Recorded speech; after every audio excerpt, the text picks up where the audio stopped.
노아의 아들 셈과 함과 야벳의 족보는 이러하니라. 홍수 후에 그들이 아들들을 낳았으니 야벳의 아들은 고멜과 마곡과 마대와 야완과 두발과 메색과 디라스요. 고멜의 아들은 아스그나스와 리밧과 도갈마요. 야완의 아들은 엘리사와 달시스와 기띔과 도다님이라. 이들로부터 여러 나라 백성으로 나뉘어서 각기 언어와 종족과 나라대로 바닷가의 땅에 머물렀더라. 함의 아들은 구스와 미스라임과 붓과 가나안이요. 구스의 아들은 스바와 하윌라와 삽다와 라아마와 삽드가요.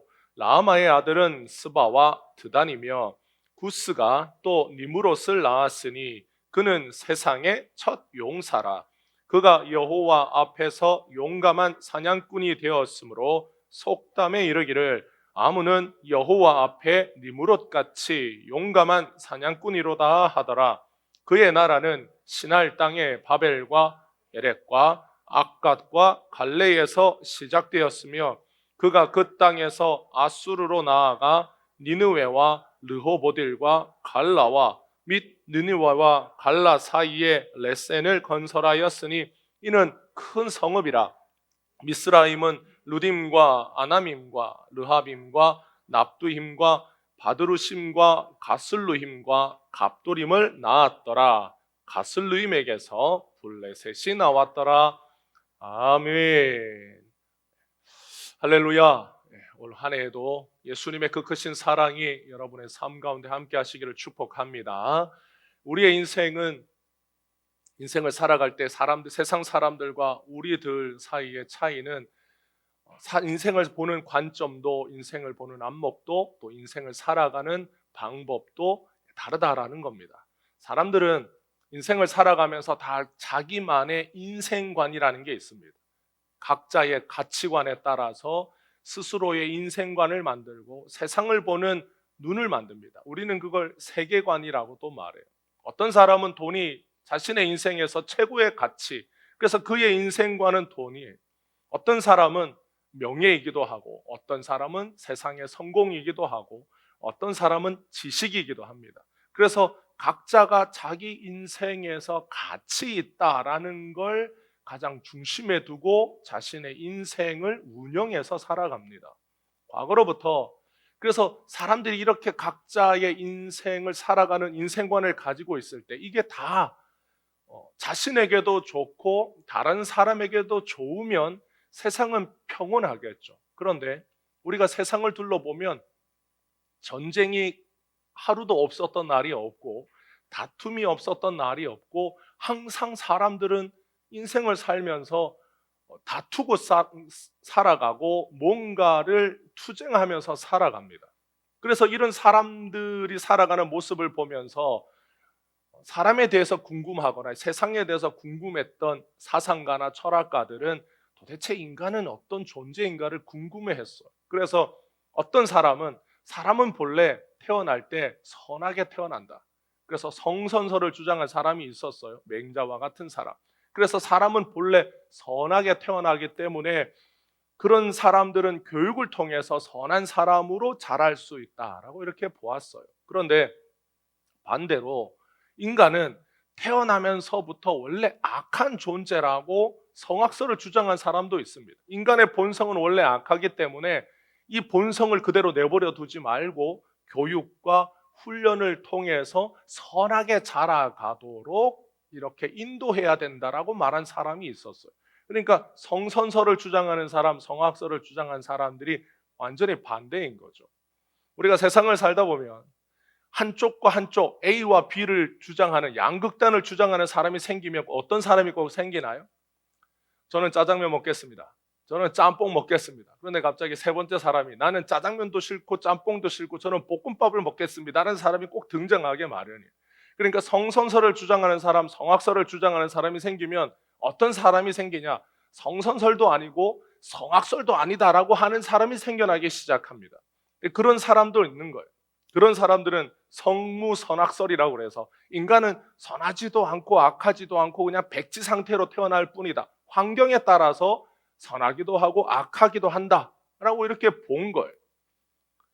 원래는 무엇인지 모르지만 그냥 인간을 그렇게 관찰해 보니 그런 게 아닌가. 각자의 근거가 있었겠죠. 그리고 각자가 그렇게 말을 할 때 왜 그런지 이유도 들고 그런 원인에 대해서도 설명을 했을 겁니다.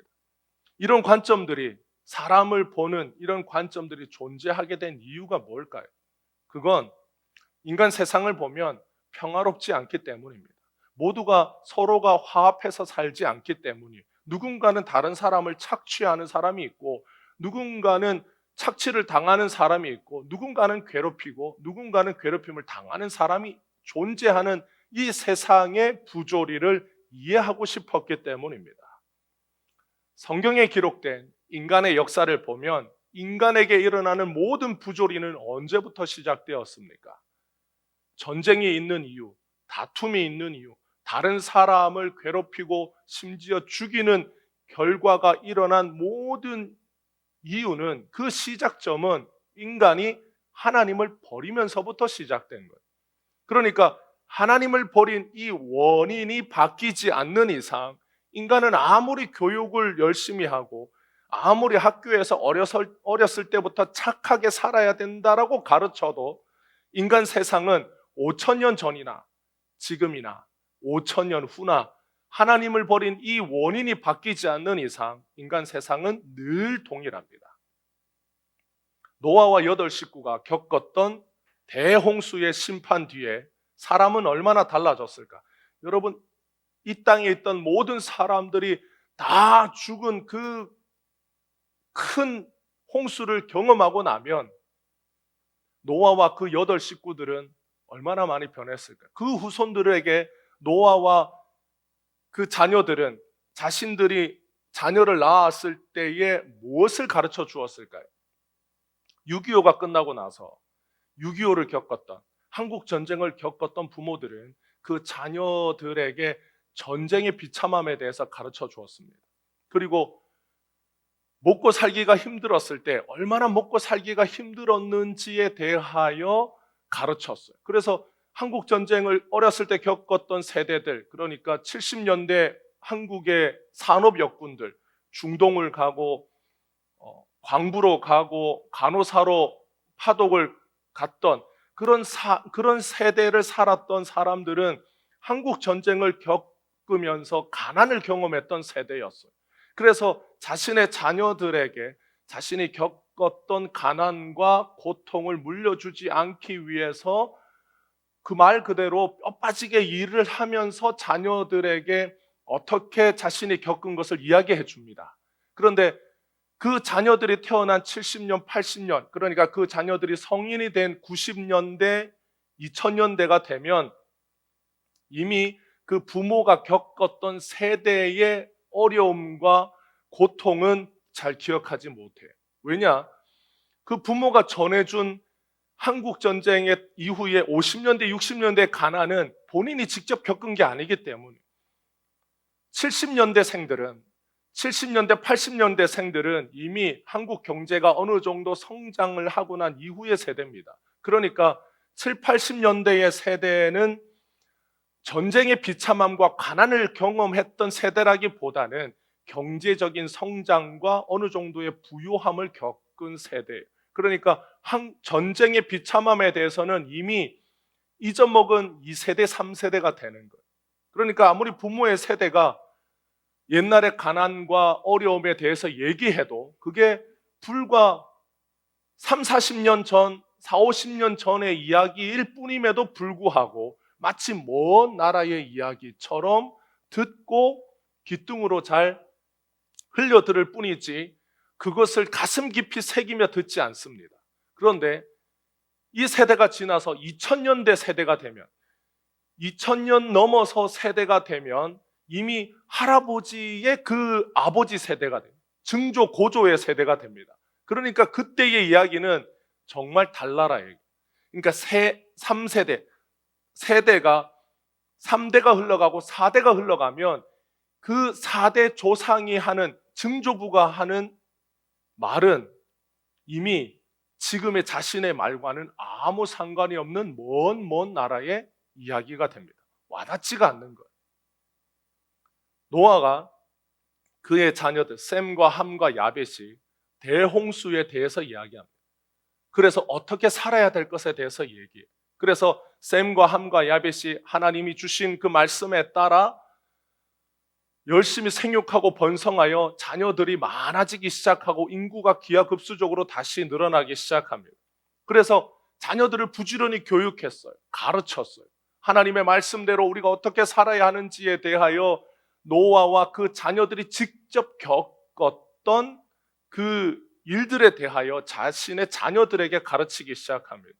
그러면 노아와 그 자녀들의 후손들, 그러니까 노아가 셈과 함, 야벳이 언제 결혼했는지 모르지만 성경에 보면 셈, 함, 야벳이 결혼을 했지만 자녀가 없었어요. 언제 자녀가 생기기 시작했냐? 홍수를 경험하고 홍수가 끝난 이후에 방주에서 내려서부터 생육하고 번성하기 시작합니다. 그런데 노아의 후손들은 몇 대가 지나지 않아서 하나님이 없는 세상을 다시 만들기 시작합니다. 그게 그 내용이 창세기 10장과 11장의 내용입니다. 하나님은 노아와 그 자손들에게 생육하고 번성하라고 명령하셨습니다. 그래서 창세기 10장을 보면 창세기 10장 전체가 어떻게 노아의 세 아들들이 생육하고 번성했는지를 기록해 두었어요. 생육하고 번성하면, 그래서 인구가 많아지면 한 곳에 모여 살 수가 없습니다. 그래서 사람들이 자연스럽게 점점 더 삶의 영역이 확장되고 넓어지기 시작하는 거예요. 하나님께서 생육하고 번성하라고 하신 명령 속에는 한 곳에 모여 살지 말고 더 넓은 곳으로 이동해서 살라고 하시는 뜻도 담겨 있는 거예요. 그래서 5절에 보면 야벳의 후손들은 여러 나라 백성으로 나뉘어서 각기 언어와 종족과 나라대로 바닷가 땅에 머물렀습니다. 야벳의 후손들을 쭉 족보를 기록하면서 야벳의 후손들이 어떻게 흩어졌는지를 기록한 거예요. 그 표현은 함의 후손들에게도 똑같이 적용됩니다. 20절에 보면 함의 후손들에게도 각기 언어와 종족과 나라대로 흩어져 살았더라. 셈의 후손도 그래요. 31절에 보면 셈의 후손들에 대한 기록도 동일합니다. 그 족속과 언어와 지방과 나라대로 흩어져 살았어요. 그러니까 야벳의 자손들도 언어와 종족과 나라대로 흩어져 살았고, 함의 후손도 그랬고 셈의 후손도 그랬어요. 그런데 우리가 창세기 11장 1절을 보면 이런 표현이 나옵니다. 창세기 11장 1절을 같이 한번 읽어보겠습니다. 창세기 11장 1절 시작. 온 땅의 언어가 하나요 말이 하나였더라. 원래 사람들의 말은 하나였어요. 창세기 11장은 뭐라고 말하냐면 온 땅에 언어가 하나요 말이 하나였다라고 말합니다. 그러니까 단 하나의 언어만 존재했어요. 그런데 창세기 10장에 노아의 세 아들들의 족보에 대한 언급을 하면서 각각 다 흩어졌는데 그 흩어진 방법이 나와요. 그게 뭡니까? 첫째 언어, 둘째 종족, 셋째 지방과 나라대로 흩어졌다라고 이렇게 말합니다. 흩어진 이유가 뭐냐? 언어가 들어가는 거예요. 창세기 11장 1절은 온 땅의 언어가 하나요 말이 하나였을 때에 대한 이야기를 하고, 창세기 10장은 그 셈과 함과 야벳의 자손들이 흩어지게 된 이유들 중에는 언어가 들어간다라고 말하는 겁니다. 그러니까 우리가 성경을 읽다 보면 창세기 10장을 읽고 11장을 읽을 때 창세기 10장에 시간적으로 뒤에 일어난 일이 창세기 11장 일이 아니라는 거예요. 그러니까 성경은 우리가 순서대로 읽지만 성경은 시간 순서대로 기록되어 있지 않습니다. 성경은 어떻게 기록되어 있느냐? 성경은 사건 위주로 기록이 되어 있어요. 그런데 그 사건은 누구에 대한 사건이냐? 예수 그리스도에 대한 사건입니다. 그러니까 성경을 우리가 왼쪽에서부터 오른쪽으로 읽을 때 우리는 자연스럽게 어떻게 생각하면서 읽느냐면 시간 순서대로 기록되었구나라고 읽는 거예요. 그래서 창세기 10장을 읽으면 셈과 함과 야벳의 후손들이 언어에 따라서, 언어를 쓰는 사람들에 따라서 나뉘어서 살고 나라별로 살고 종족으로 이렇게 나눠졌는데 왜 11장이 되면 다시 언어가 하나지? 말이 하나라고 말하는 거지? 라고 생각하는 거예요. 그러니까 창세기 11장의 내용은 창세기 10장에서 어떤 일이 일어났을 때 그 일을 이렇게 넓게 다시 확대해서 보는 겁니다. 원래 다 사람들은 말을 하나를 썼어요. 우리는 지금 한국말 쓰고 중국말 쓰고 다 말들이 각 나라 말들이 다르지만 원래 사람은 하나의 말을 썼습니다. 원래 같은 말을 쓰다가 노아의 4대 손에 이르면 이들이 흩어질 때는 그 언어대로 여러 지역에 다르게 정착을 하게 된 거죠. 한 세대를 보통 40년이라고 잡으면 노아의 홍수가 있고 난 이후에 노아로부터 4세대, 그러니까 160년에서 약 200년 사이에 어떤 일이 일어난 겁니다. 어떤 일이 일어났냐면 언어가 나뉘어진 일이 일어난 거예요. 그 일을 다루는 것이 창세기 11장입니다. 사람들이 나누어진 이유 중에 하나가 언어고, 그리고 또 다른 방법들은 종족과 나라에 따라서 나뉘어졌어요. 종족은 인구가 늘어나면서 가족 단위로 공동체가 형성되었을 때를 종족으로 말해요. 우리가 지금도 보면 과거에 특별한 성씨를 가진 사람들이 모여 사는 집성촌이 있습니다. 그래서 예를 들어 저기 어느 시골 마을에 가면 김씨 집성촌, 그 동네에 가면 다 김씨. 어떤 이유로 인해서 김씨 일가들이 다 거기에 모여서 대를 이루고 살아갑니다. 근데 거기를 가면 다 모든 사람들이 친척들이. 그래서 그런 집성촌은 지금 이 시대도 있습니다. 그러니까 노아가 살던 그 시대에 자연스럽게 가족들이 대가족을 이루면서 그 가족들이 큰 어떤 공동체를 형성하면 그걸 종족이라고 불렀어요. 또는 족속이라고 불렀습니다. 거기에 비해서 또 나라는 일정한 영토 안에서 어떤 조직이 있는 거예요. 집성촌은 가장 연장자, 그 집성촌 중에서 가장 어른이 있고 그 어른들이 대부분의 가족들에 있어서 어른 역할을 했어요. 그러니까 가족들이기 때문에 거기에는 다스리는 자나 다스림 받는 사람, 그런 조직이 없었습니다. 대부분 가족들이 혈연관계이기 때문에 수평적이었어요. 그런데 나라라고 하는 것은 다른 거예요. 거기에는 어떤 조직이 있어서 다스리는 층이 있고 다스림을 받는 층이 존재했다라는 것을 뜻합니다. 그러니까 통치자가 있어서 그 통치자가 서로 간에 의견을 조율해야 하는 이들이 존재했다라는 거예요. 그러니까 그걸 나라라고 부릅니다. 창세기 10장 6절을 보면 함의 자손들도 언어와 나라와 종족별로 다 흩어져 살기 시작합니다. 함의 자손들은 주로 어디로 이동했냐? 아프리카 쪽으로 이동했어요. 그런데 함의 아들 구스를 언급하면서 그 구스가 낳은 아들들에 대해서 이름을 쭉 기록했어요. 그런데 그 구스가 낳은 아들의 이름을 쭉 기록하다가 7절에 그 아들들의 이름을 기록하다가 8절에 그 아들 중에서 특별히 니므롯이라고 하는 아들을 언급합니다. 그 아들만, 니므롯만 따로 떼서 언급하는 거예요. 그 니므롯에게는 다른 아들들과는 다르게 별칭이 있었어요. 그 별칭이 무엇입니까? 세상의 첫 용사라고 불리는 별칭입니다. 한글 성경에는 첫 용사라고 나왔고 영어 성경에는 마이티 워리어라고 불렀습니다. 그러니까 힘 있는 전사라고 부른 거예요. 니므롯은 지구상에 처음으로 등장한 강력한 리더십을 가진 용사였습니다. 그 전에는, 그러니까 노아의 자손들 중에 노아의 그 세 아들, 그 이후의 자손들 중에 니므롯과 같은 사람이 처음 등장한 겁니다. 구스의 다른 아들들 중에서 이 니므롯과 견줄 만한 아들은 없었어요. 그래서 9절에 보면 이 니므롯은 여호와 앞에서 용감한 사냥꾼이 되었다라고 말합니다. 용감한 사냥꾼이라는 표현을 마이티 헌터라고 불렀어요. 근데 단지 사냥꾼이라고 말할 때 동물을 잘 잡는 사냥의 실력이 뛰어나서 용감한 사냥꾼이라고만 부른 게 아니라 함의 후손들을 통솔할 수 있을 정도의 리더십을 갖춘 사람이라는 뜻입니다. 사람들은 이런 강력한 리더십을 가진 니무롯을 좋아했어요. 왜 좋아했겠어요? 그가 리더로서 갖춘 자질이 뛰어났기 때문입니다. 항상 앞장서서 문제를 해결하고 매사에 솔선수범하는 리더였어요.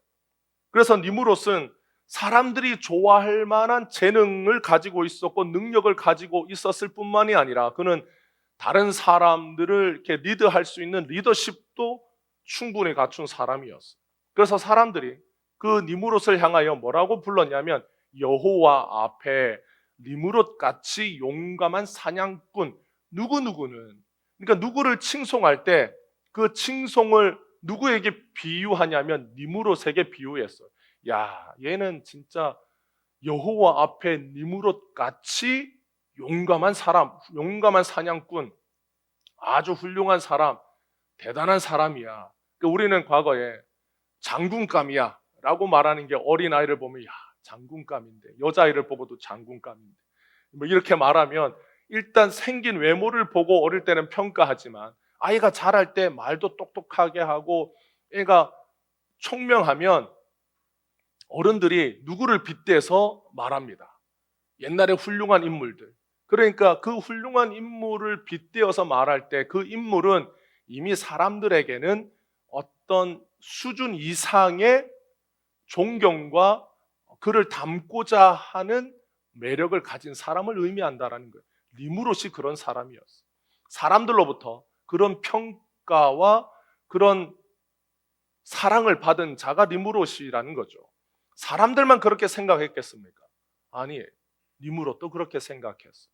니무롯도 자기 자신을 그런 사람이라고 여깁니다. 어려서부터 니무롯은 가진 능력이 뛰어났어요. 다른 사람들과 비교할 수 없을 만큼 지혜가 있었습니다. 사람들은 그를 두고 칭찬하고 환호를 쏟았습니다. 니무롯의 마음속에 점점 어떤 생각이 들었느냐? 내가 하나님처럼 되고 싶다라고 하는 마음이 싹트기 시작합니다. 니무롯은 자신의 할아버지 함, 아버지가 구스고 할아버지가 함이었어요. 함에게 어떤 말을 듣고 자랐냐면 구원자가 셈의 후손을 통해서 이 땅에 온다라고 들었습니다.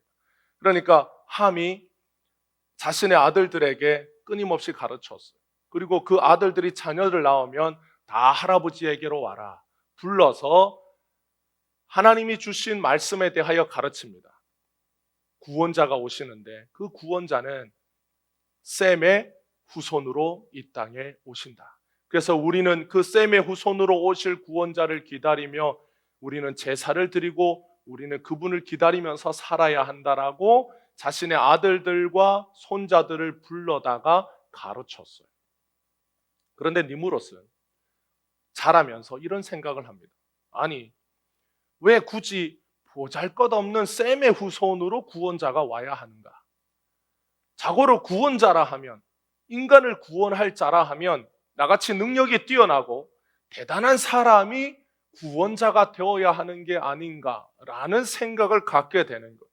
그래서 사람들도 이런 니무롯의 생각에 동의해서 니무롯을 뭐라고 추켜 세워줬냐면 당신이 이 시대의 유일한 지도자입니다라고 높여준 거예요. 그래서 박수 쳐줬어요. 니무롯을 보면 당신이 인간의 구원자가 될 만하다라고 말해준 거예요. 하나님께서 노아와 그 아들들에게 전해준 말씀이 그 다음 때와 그 다음 때, 손자 때에 이르면 하나님의 말씀은 이미 틀린 말씀이 됩니다. 하나님의 말씀은 나쁜 말씀이 돼요. 왜냐? 니무롯과 같은 사람을 제쳐두고 보잘것없는 셈의 후손으로 구원자가 온다라는 하나님의 말씀은 니무롯과 같은 사람의 입장에서 볼 때는 불공평한 말씀이고 그 말씀 자체가 이미 악한 말씀인 거예요. 자기에게는 그게 선한 것이 아니에요. 왜냐하면 세상 모든 사람들이 나를 여호와 앞에서 힘 있는 전사라 불러주고 당신과 같은 지도자는 다시는 나오지 않을 것이라고 높여줄 때 니무롯은 나와 같은 사람이 지도자가 되는 게 당연하지, 구원자가 되는 것이 당연하지라고 생각합니다. 과연 이 니무롯의 생각은 맞을까요? 정말 니무롯은 이렇게 생각했을까요? 10절에 보면 니무롯의 나라가 나옵니다. 10장 10절에 그의 나라는 니무롯의 나라예요. 그의 나라는 시날 땅의 바벨과 에렉과 악갓과 갈레에서 시작되었다라고 니무롯의 나라가 어디서 시작되었는지를 말해줍니다. 셈과 함과 야벳의 자손들은 한 명의 가정을 중심으로 곳곳에 여러 나라를 세웠어요. 그런데 이 구도를 최초로 깼던 사람이 누구냐면 니무롯입니다. 셈과 함과 야벳의 후손들이 세운 나라는 영어 성경에 보면 뭐라고 그 나라라는 단어를 썼냐면 네이션이라고 붙였어요. 이 네이션은 어떤 한 지역을 다스릴 때 그 지역을 다스리는 어떤 그 통치 조직, 그런 조직을 부를 때 나라라고 불러요.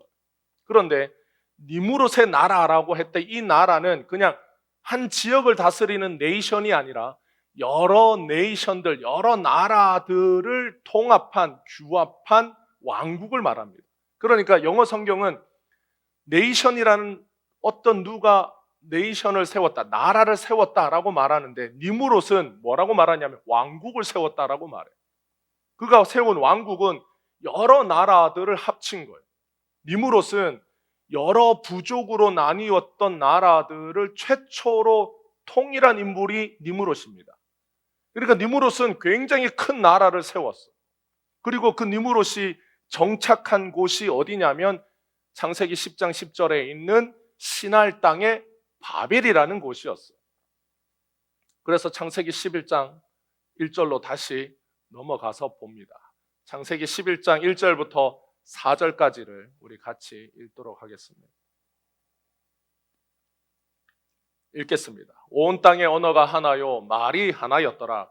이에 그들이 동방으로 옮기다가 시날 평지를 만나 거기 거류하며 서로 말하되 자 벽돌을 만들어 견고히 굽자 하고 이에 벽돌로 돌을 대신하며 역청으로 진흙을 대신하고 또 말하되 자 성읍과 탑을 건설하여 그 탑 꼭대기를 하늘에 닿게 하여 우리 이름을 내고 온 지면에 흩어짐을 면하자 하였더니 니무롯이 어디에 정착했냐면 시날 평지에 정착해서 자신의 왕국을 세웠어요. 그런데 바벨탑이 어디서 세워졌냐면 바로 이 시날 평지에 있는 바벨이라고 하는 곳에 바벨탑이 세워집니다. 그러니까 니무롯은 자신이 세운 왕국에서 뭐를 하기 시작하냐면 더 이상 우리가 하나님이 아닌 인간을 위한 세상을 만들자고 하나님에 대하여 반역을 시작했던 곳이 바로 이 니무롯의 바벨 땅이었습니다. 노아의 후손들이 세웠던 족속과 나라는 형제와 친척을 중심으로 구성되어 있었어요. 그런데 니무롯이 통치한 나라들은 11절과 12절을 보면 어느덧 니무롯은 어떤 존재가 되었냐면 왕과 같은 존재가 되었습니다. 하나님은 노아와 세 아들들에게 생육하고 번성하라고 말씀하셨어요.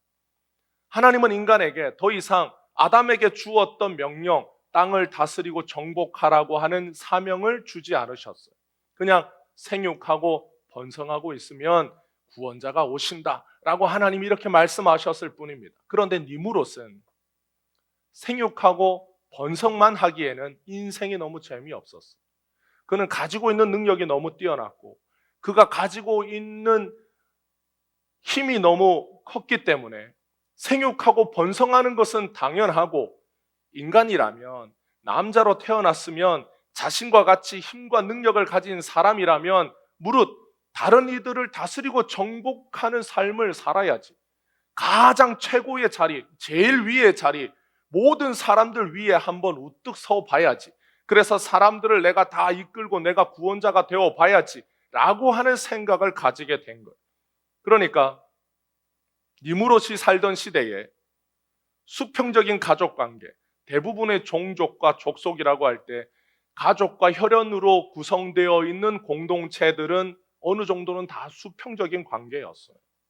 거기에는 지금처럼 권력자가 있지 않았고 피지배층이 존재하지 않았고 종이나 주인이라고 하는 개념이 없었습니다. 그런데 이제 니무롯이 등장하면서 그가 왕국을 세우고 그가 왕이 되면서 통치하는 자와 다스림을 받는 자라고 하는 수직적인 관계만 남게 되었습니다. 노아의 홍수를 겪었지만 인간은 몇 세대가 지나지 않아서 다시 하나님의 말씀을 버리고 스스로 하나님이 되려고 하는 아담의 죄성이 다시 나타났습니다. 사람들은 왜 니무롯을 왕으로 섬겼을까요? 사람들이 하나님이 우리의 왕이라고 대부분의 사람들이 믿고 살아갔다라면 니무롯과 같은 사람이 등장했다고 하더라도 그에게 권력을 주지는 않았을 거예요. 여러분, 어떤 사람이 나타났을 때 그에게 권력을 주는 사람이 있기 때문에 권력을 가집니다. 누구라도 그에게 동조하지 않거나 그의 편이 되어서 그에게 힘을 실어주지 않으면 아무리 징기스칸 같은 사람이 등장한다고 할지라도 징기스칸은 그냥 한 개인으로 남을 뿐이에요. 그의 주변에 사람들이 모이고 관계가 피라미드처럼 형성이 되고 힘을 가진 사람과 그 밑에서 그 힘을 동조해주고 자신의 힘을 주는 권력을 주는 사람들이 생기기 때문에 정점에 서는 사람이 나타나는 겁니다. 만약에 그렇게 하지 않으면 어떤 사람이 나타나도 그 사람은 가장 최고의 자리에서 권력을 휘두를 수 없어요.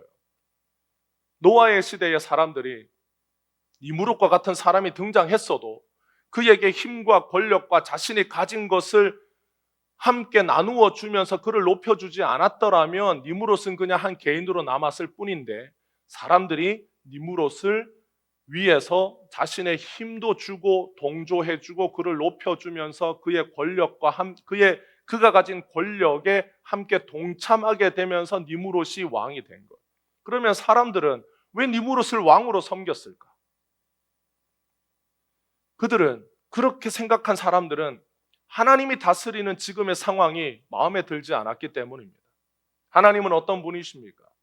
그들이 생각할 때 하나님 마음에 들지 않으면 이 세상을 다 심판하시는 분이에요. 하나님은 무서운 분이에요. 그래서 그들이 생각할 때 하나님에 대하여 오해하고 하나님이 하시는 일이 마음에 들지 않았기 때문에 자신들과 같은 인간 니무롯이라면 하나님보다 더 잘하지 않겠냐. 자신들에 대하여 그렇게 가혹하게 하지 않지는 않겠느냐라고 생각한 거예요. 그래서 니무롯에게 니무롯에게 권력을 주고 힘을 주고 왕의 자리로 높여주었어요. 그런데 사람은 아무리 평민일 때는 너무 괜찮은 사람이라 할지라도 권력을 가져서 가장 높은 자리에 올라가면 사람은 변합니다. 모든 권력자들이 변했어요. 진시황도 변했어요. 징기스칸도 변했어요. 세상의 그 어떤 권력자라도 최고의 정점에서 무소불위의 권력을 행사할 수 있는 자리에 올라가면 더 이상 자신이 가진 권력으로 다른 사람을 수평적으로 대하지 않습니다. 다 수직적으로 대해요. 아무리 호용호제하는 사이라 할지라도 왕이 되면 더 이상 형이라고 부르지 않고 동생이라고 부르지 않아요. 그 앞에 엎드려서 전하라고 부르고 극존칭을 쓰고 자신을 하대합니다. 그게 권력이 가진 속성입니다. 아무리 니무롯이 어떠한 사람이었다 할지라도 니무롯이 일단 절대적인 왕이 되고 난 이후에 니무롯의 왕국은 통치받는 자와 통치하는 자가 생깁니다. 명령이 존재하고 수직적인 관계만 남았을 뿐이에요. 그러니까 그의 왕국에서 니무롯은 무엇을 했느냐? 우리가 하나님의 말씀처럼 살지 말고 흩어짐을 면하고 이제 인간의 세상을 만들자. 하나님이 없는 세상을 만들자. 그래서 바벨탑을 짓기 시작한 거예요. 누구의 땅에서?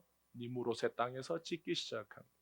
인간은 홍수가 끝나고 난 이후에 노아로부터 4대가 흘러서 160년 정도가 흘렀을 뿐인데 이미 하나님을 반역하고 하나님이 없는 세상을 만들자, 인간만의 세상을 만들자라고 하는 사람들이 땅에 많아지기 시작한 겁니다. 과연 인간은 태어나면서부터 선하게 태어났을까요? 악하게 태어났을까요?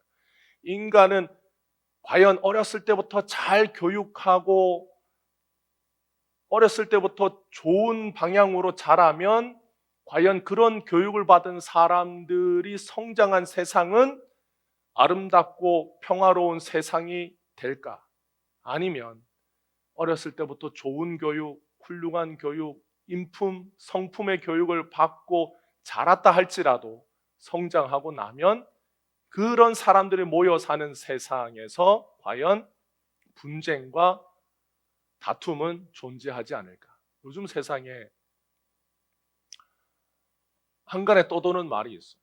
우리나라에 계엄이 있고 난 이후에 과거에는 다 세상에 계엄을 했던 대학의 그 계엄을 선포했던 대통령, 그런 사람을 만든 대학이 딱 두 군데가 있는데 하나는 육사고 하나는 이번에 서울대라고 그래요. 그러니까 우리나라는 누가 대부분 권력을 쥐고 있느냐? 다 최고의 똑똑한 엘리트들이 다 권력을 쥐고 있습니다. 그럼 그 사람들은 어렸을 때부터 어떻게 자랐을까요? 좋은 교육받고 좋은 부모님 밑에서 훌륭하게 자라지 않았겠어요. 그런데 그런 사람들이 지도층이 되어서 한 나라 국가를 운영할 때 어떻게 운영하겠어요? 굉장히 잘해야 되지 않겠어요? 불평등, 부조리가 없어야 되지 않겠습니까? 그런데 그렇지 않아요. 그가 어떤 사람이었다 할지라도 세상은 늘 부조리가 있고 불평등이 있고 뭔가 착취하는 사람과 착취받는 사람이 존재합니다. 왜 그럴까? 이게 사람이 단지 성품의 문제일까? 사람이 단지 자신이 가지고 있는 성격의 문제일까요? 성경은 그렇게 말하지 않아요. 노아의 시대에도 이미 이런 일들은 있었어요. 왜 일어났습니까? 하나님이 없는 인간 세상에 하나님을 원하지 않는 인간의 본성은 하나님 없이 인간만의 유토피아를 만들자라고 말을 하고 추구하고 그렇게 간다고 할지라도 결국 하나님이 지으시고 만드신 인간은 하나님이 없는 그 어떤 인간의 세상을 만들어도 결국 그 세상은 부조리가 있을 수밖에 없고 불평등이 있을 수밖에 없고 그런 세상에는 다툼과 좌절과 절망이 있을 수밖에 없는 것. 예수님은 이 세상에 왜 오셨습니까? 예수님은 이런 인간의 악함을 아시기 때문에 이 세상에 오셨어요. 그래서 이런 악함을 판단하시고 용서하시기 위하여 예수님이 이 세상에 오셨습니다. 스스로 하나님처럼 되려고 선악과를 먹은 인간들은 끊임없이 뭘 노력하느냐? 결국 자기가 하나님이 되고 싶은 거예요. 하나님이 되고 싶다라고 하는 그 증상은 어떻게 나타나느냐? 모든 것을 자기 스스로 판단하고 싶은 거예요. 구원의 문제도 인간은 스스로 선악을 판단합니다. 구원의 유일한 기준이신 예수님이 이 세상에 오셨어도 그 예수님의 말씀을 사람들은 지금도 판단해요. 어떻게 판단합니까? 왜 구원이 예수를 믿어야만 구원을 받느냐? 그게 마음에 들지 않는 거예요. 누구 마음에 들지 않습니까? 내 마음에 들지 않는 거예요. 내가 선택할 내 기준에 구원이란 착하게 살면 되는 것이지 왜 예수를 믿으라고 말하느냐? 내 기준에는 그게 악하고 나쁘고 틀렸기 때문에 받아들이지 않는 거예요. 이 세상을 지으신 창조주요, 이 세상을 다스리시는 주관자이신 예수님이 이 땅에 오셔서 구원자인 자신을 믿으면 누구든지 천국에 이를 수 있다라는 절대적인 선언을 하셨습니다.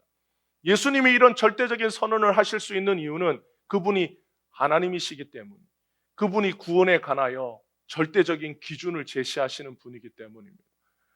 하나님이 왜 아담과 하와에게 선악과를 먹지 말라고 하셨어요? 선악을 판단하는 것은 하나님이시기 때문입니다. 하나님이 선하다 하시면 그게 선한 거예요. 하나님은 절대적인 선이시기 때문에, 하나님은 죄가 없으신 분이기 때문에 하나님이 말씀하시는 그것이 곧 선입니다. 그런데 인간은 하나님이 선과 악의 기준으로 하나님이 이게 선하다라고 하면 그게 선으로 받아들이고, 하나님이 이건 악한 것이라고 말하면 그걸 악으로 받아들이지 않고 자기가 선과 악을 판단하는 자가 되고 싶었어. 그래서 선악과를 먹은 거예요. 선악과는 어떤 특별한 능력을 주는 열매가 아니라 어떤 열매냐? 자기가 선악을 판단하려고 하는 하나님처럼 되고 싶은 인간이 먹은 열매가 선악과입니다. 그래서 선악과를 먹은 인간이 그때부터 스스로 이것이 선하고 이것이 악하다라고 하는 자기 기준으로 판단하기 시작한 거예요. 누구의 말씀도 하나님의 말씀도 그렇게 판단합니다. 예수님의 말씀이 선이고 예수님의 말씀이 전적으로 옳다라는 것을 받아들이지 않아요. 특히 지금의 시대. 절대적인 기준이 사라지고 지금의 이 시대는 1950년대 이후로는 세상의 모든 것이 다 상대적인 거예요. 이 세상은 상대적인 거지. 이 세상은 다 변하는 거지. 세상에 절대적인 게 어디 있어? 그래서 누군가는 노래했어요. 영원한 건 절대 없어. 이렇게 노래했어요. 절대적인 것이 사라지고 영원한 것은 없다라고 말하는 것이 당연한 세상에 사는 우리들에게 있어서 무엇이 그러면 좋은 것인가? 나에게 좋은 것이 좋은 것. 그래서 이 시대에 사는 사람들은 다 상대적인 기준에 따라서 삽니다. 너에게 좋아? 그러면 좋은 거야. 네가 안 좋은 거야? 그러면 나쁜 거야. 라고 생각하는 거예요. 철학도 과학도 세상의 모든 원리 원칙들도 다 그러해요. 왜 이 세상은 다다익선인가? 왜 지금의 세상의 철학은 많은 사람들에게 무엇을 가르쳐 주느냐? 그냥 공공의 선, 여러 명이 좋으면 좋은 것이라고 규정할 수밖에 없는 시대가 절대적인 것이 사라진 시대이기 때문입니다. 그래서 예수님은 구원의 문제에 있어서 스스로 율법을 지켜서 구원받으면 된다라고 하는 이 생각, 유대 종교 지도자들의 생각을 보시고 그거 악하다라고 말씀하셨어요.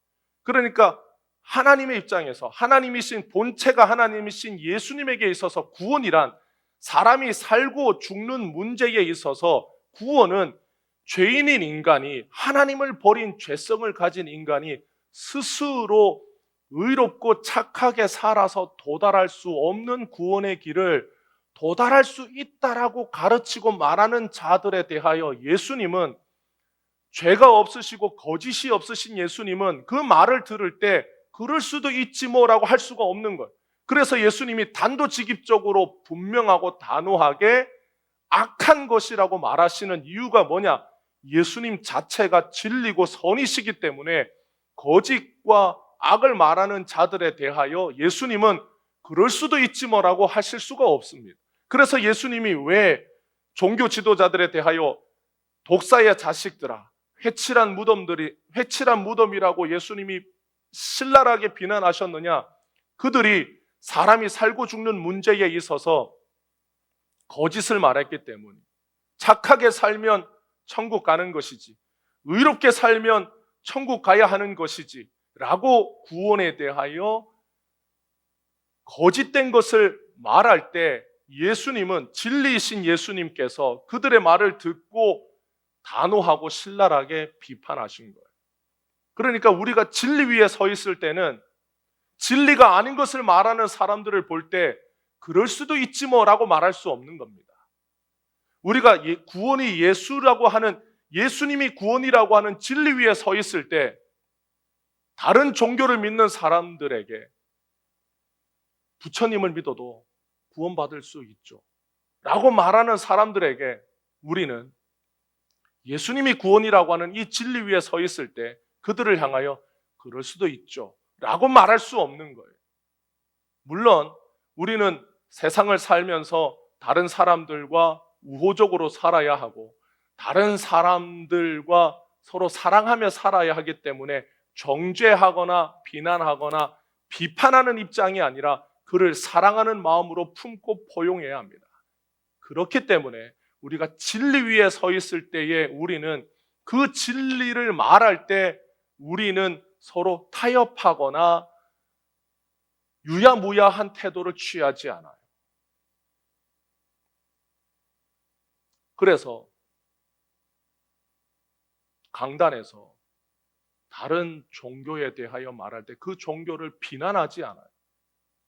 그 종교를 비난하지 않고 무엇을 말하느냐? 진리를 선포할 때 예수 그리스도가 유일한 구원의 진리, 유일한 구원의 길이라고 말하는 것은 그게 곧 선이기 때문에, 진리이기 때문에 그런 거예요. 하나님 편에서 구원에 이르지 못하는 악한 생각을 너무나도 당연하게 말하는 유대 종교 지도자들에게 예수님이 단호하게 말씀하신 거예요. 얼만큼 단호하게 말씀하셨습니까? 자신의 생명 걸고 단호하게 말씀하셨어요. 인간들은 왜 예수님의 말씀을 믿지 않고 스스로 구원의 길을 가려고 할까요? 자기 자신이 하나님처럼 모든 것의 기준이 되고 싶었기 때문입니다. 하나님의 기준이 뭐든지 간에 그건 상관없고 내 기준이 중요해 라고 생각하기 때문입니다. 그래서 예수님은 사람들의 마음속에 하나님처럼 되고 싶어하는 이 교만의 죄를 예수님이 대신 짊어지고 십자가에서 죽으셨어요. 자신이 택한 백성을 구원하시려고 하나님처럼 되려고 하는 완악한 인간의 죄, 교만한 죄를 예수님이 짊어지셨어요. 예수님의 사역은 어떤 사역이냐? 선과 악이 무엇인지를 가르쳐 주시는 사역이에요. 선과 악은 누구의 편에 서는 것인가? 무엇이 선이고 무엇이 악인지를 예수님이 이 땅에 와서 부단히 가르쳐 줍니다. 유대인들에게 악한 것이란 죄인들과 가까이 하는 거였어요. 근데 예수님은 죄인들에게 가까이 가셨어요. 유대인들이 볼 때 악이라고 하는 일을 예수님은 악이 아니라고 말씀하고 이게 선이라고 말씀하셨어요. 우리들의 마음속에는 늘 어떤 생각이 있냐? 니무롯처럼 되고 싶은 마음이 우리에게는 끊임없이 생겨납니다. 내가 나의 영광을 누리기 위해서, 나의 영광을 위해서 살고 싶은 이 마음이 끊임없이 생겨나는 거예요. 이 마음의 더 위는 누가 있었습니까? 가인이 있었어요. 아담이 있었어요. 하나님처럼 되고 싶었던 아담이 선악과를 먹었고, 스스로 구원자가 되고 싶었던 가인이 아벨을 죽이고, 아벨을 통하여 그리스도가 온다라고 하는 것을 깨달은 가인이 아벨을 죽이고 자기가 구원자가 되지 못할 바에 구원자가 오는 길을 없애버리고 싶었던 자가 가인이었습니다. 그리고 성경은 그 이후에 노아의 자손들 중에 니무롯이 등장하여 이 니무롯이 하나님을 대적하는 인간의 세상을 만들려고 하는 자가 생겨났다라고 다시금 말해요. 니무롯은 누가 되고 싶었습니까? 메시아가 되고 싶었어요. 하나님이 보내시는 구원자가 아니라 자신이 인간을 구원하는 메시아가 되고 싶었습니다. 이런 우리들에게 예수님이 오셔서 피조물인 우리들에게 가장 큰 복은 무엇인지, 피조물이 해야 할 의무가 뭔지, 피조물로서 가장 큰 복은 창조주 하나님께 영광을 돌리고 그분을 높이는 것이라고 예수님이 이 땅에 오셔서 사람들에게 가르쳐 주셨습니다. 우리는 우리의 영광을 위해서 살고 싶은 타락한 영성을 가지고 살아가지만 예수님의 은혜가 우리가 무엇을 위해 살아야 하는지를 깨닫게 해주신 거예요.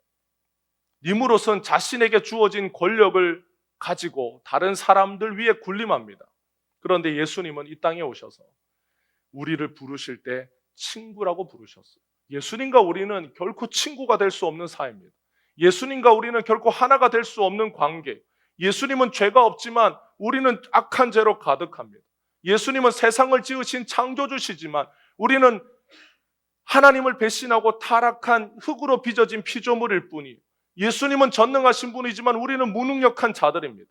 그런데 예수님이 이런 죄인을 위하여 이 땅에 오셔서 죄인을 혼내거나 다그치기 위해 오신 것이 아니라 죄인의 친구가 되어주시기 위하여 이 땅에 오셨습니다.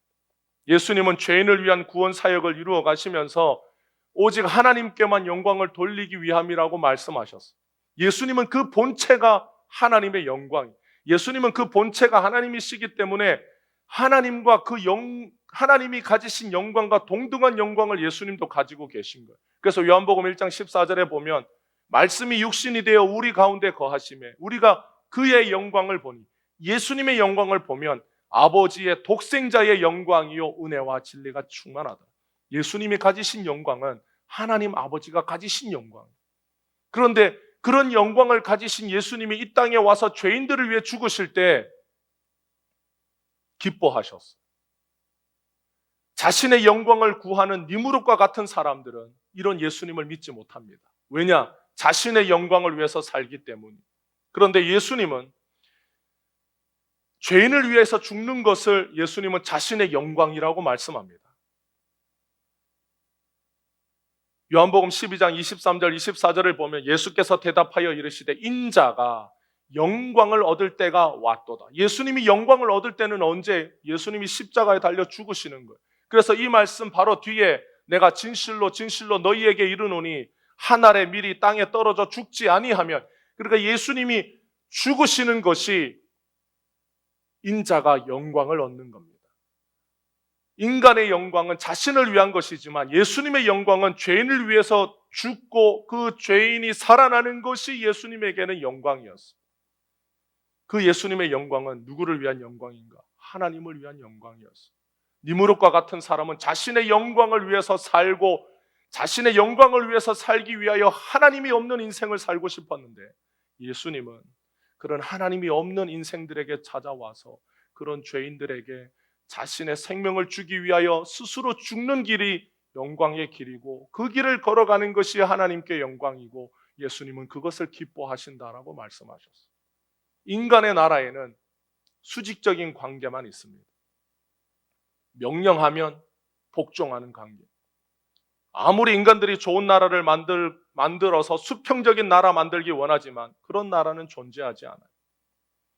하나님을 미신으로 치부하고 인간의 이성을 최고로 여겼던 계몽주의의 결과들이, 계몽주의의 자식들이 무엇으로 나타났냐면 19세기 말에 진화론으로 나타났고 공산주의로 나타났어요. 마르크스는 공산주의 이론을 만들어서 노동자가 주인인 세상을 만들고 싶었습니다. 그런데 그 공산주의 이론을 따라 노동자의 나라를 만들고 노동자의 세상을 만들고 싶었던 사람들은 다 인간을 어떻게 이용했느냐? 기계의 부속품보다 못한 존재로 도구로 사용했을 뿐이에요.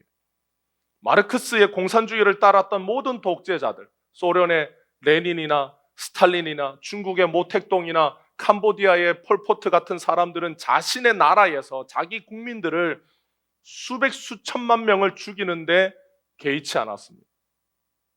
캄보디아에서는 수백만 명이 죽었어요. 소련에서는 레닌과 스탈린 산하에서 수천만 명이 죽었습니다. 수천만 명이라고 하면 우리나라 인구가 5천만 명이라고 치면 우리나라 인구가 다 스탈린 치하에서 숙청당하고 죽었어요. 배고파서 죽고 숙청당해서 죽었어요. 2차 세계대전을 일으켰던 독일의 나치즘이나 이탈리아의 파시즘이나 일본의 군국주의는 다 그 밑바닥에 진화론을 바탕으로 두었던 우생학을 앞장 세워서 열등한 인간은 죽고 무능한 인간은 살아남는다라고 하는 진화론의 자식들로 세상에서 전쟁을 일으켰어요. 그리고 그들이 일으킨 세계대전으로 적게는 8천만 명이 죽었고 많게는 1억 명이 희생되었습니다. 우리가 살아가는 21세기, 20세기 초에 일어났던 그 일에 비하여 100년이 흐른 지금, 100년 가까이 흐른 지금 이 시대에 우리는 더 나은 모습으로 살아가고 있을까? 그렇지 않아요. 여전히 세상 나라들은 전쟁하면서 다투면서 누군가는 죽이고 누군가는 빼앗으면서 살아갑니다. 그런데 예수님의 나라는 우리를 향하여 나의 신부, 나의 친구라고 불러주시는 나라가 예수님의 나라. 예수님과 우리는 절대로 가까워질 수도 없고 하나 될 수 없는 관계지만 예수님이 죄인인 우리를 위하여 목숨도 아끼지 않는 사랑 때문에 우리가 예수님과 하나 되는 은혜를 입었습니다. 예수님이 아니면 일어날 수 없는 일이. 그러니까 우리는 누구를 위해서 살아야 하겠습니까? 나 자신의 영광을 위해서 살아가는 니무롯과 같은 인생이 될 것인가? 아니면 나 같은 인생을 위하여 죽으시고 부활하신 예수님을 위해서 사는 인생이 될 것인가? 우리는 누구에게 영광을 돌리는 삶을 목적으로 살아야 할까요? 우리는 성경을 보면 사랑하는 성도 여러분, 창세기부터 계시록까지 그리스도가 되고 싶었던 타락한 인간들이 등장하는 걸 봐요. 그들 모두는 다 자기 자신에게 영광을 돌리고 싶었던 사람들입니다. 그와 동시에 성경은 우리에게 오직 유일한 구원자는 예수 그리스도밖에 없음을 우리에게 보여줍니다. 그 본체가 하나님이신 예수님이 모든 영광을 내려놓고 우리를 위해 죽기를 그렇게 원하시고 그걸 자신의 영광이라고 표현하신 예수님이 어떤 분이신지 가르쳐줘요. 노아 때 홍수로 타락한 모든 인간이 죽고 다시 새로운 시대가 시작되었습니다. 하나님은 흩어져서 생육하고 번성하면 구원자가 온다고 하셨는데 인간은 흩어지지 않고 바벨탑을 쌓았어요. 이 일을 주동한 자가 바로 니무롯이었어요. 그는 홍수로 그 니무롯은 사람들에게 내가 너희들을 홍수에서부터 지켜줄 테니 탑을 하늘까지 쌓고 그렇게 살자라고 사람들을 선동했습니다. 이게 성경에서 일어나는 일정한 패턴이 우리가 하나님을 등지고 살자. 우리가 이제 하나님의 말씀을 등지고 살자. 이제 우리가 하나님이 없는 인생을 살자. 우리끼리 잘 살아보자. 이게 성경에 끊임없이 나타나는 적그리스도예요.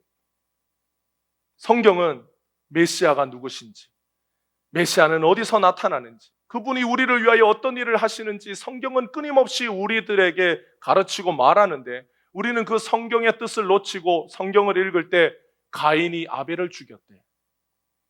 노아 때 홍수가 일어났다는데 그게 진짜인가 가짜인가? 바벨탑을 쌓았는데 얼마나 높이 쌓았을까? 이런 것만 궁금해하고 성경의 겉만 보는 것. 우리는 성경이 예수 그리스도의 이야기라는 걸 놓치고 성경을 봅니다. 왜 인간들은 이렇게 살아가는지, 인간들의 이런 문제를 해결하기 위하여 무엇이 필요한지, 구원자가 오셔야 하는데 그분은 어떤 분이신지 어떻게 오시는지를 놓치고 성경을 보았어요.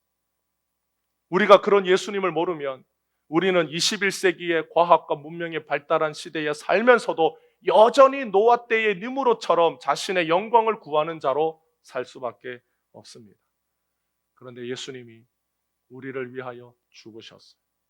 우리를 살리려고, 우리를 하나님의 자녀 되게 하시려고, 죄인인 우리를 예수님의 신부 삼아 주시려고 우리를 위해 죽으시는 길을 영광의 길이라고 걸어가셨습니다. 사랑하는 성도 여러분, 2025년도 한 해가 밝았습니다. 우리는 우리에게 주어진 올 한 해를 예수님을 더 깊이 알아가고 사랑하는 한 해로 삼아야 합니다. 예수님의 영광을 위해 살고자 마음의 다짐을 해야 합니다.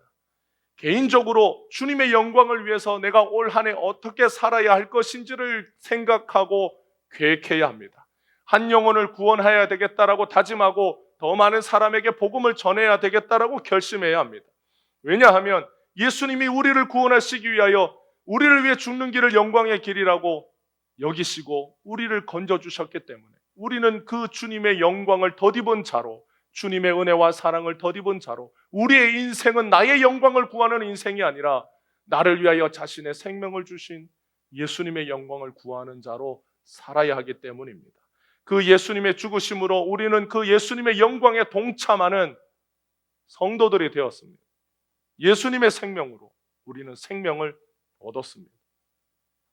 저와 여러분에게는 인생이 한 번뿐이지 않습니까? 인생을 두 번 사는 사람은 없어요. 다 한 번밖에 없는 인생을 주님이 우리에게 주셨습니다. 이 인생을 예수님과 더불어 영광스럽게 살아가는 올 한 해가 되시기를 주님의 이름으로 축복합니다. 여러분의 다짐과 여러분의 결심 위에 주님께서 역사하셔서 올 한 해 주의 영광을 위해서 살아가는 복된 성도들로 만들어 가십니다. 그 예수님을 믿고 올 한 해를 주의 영광을 위해서 살아가는 우리 모든 성도들이 되시기를 주님의 이름으로 축복합니다. 기도하겠습니다.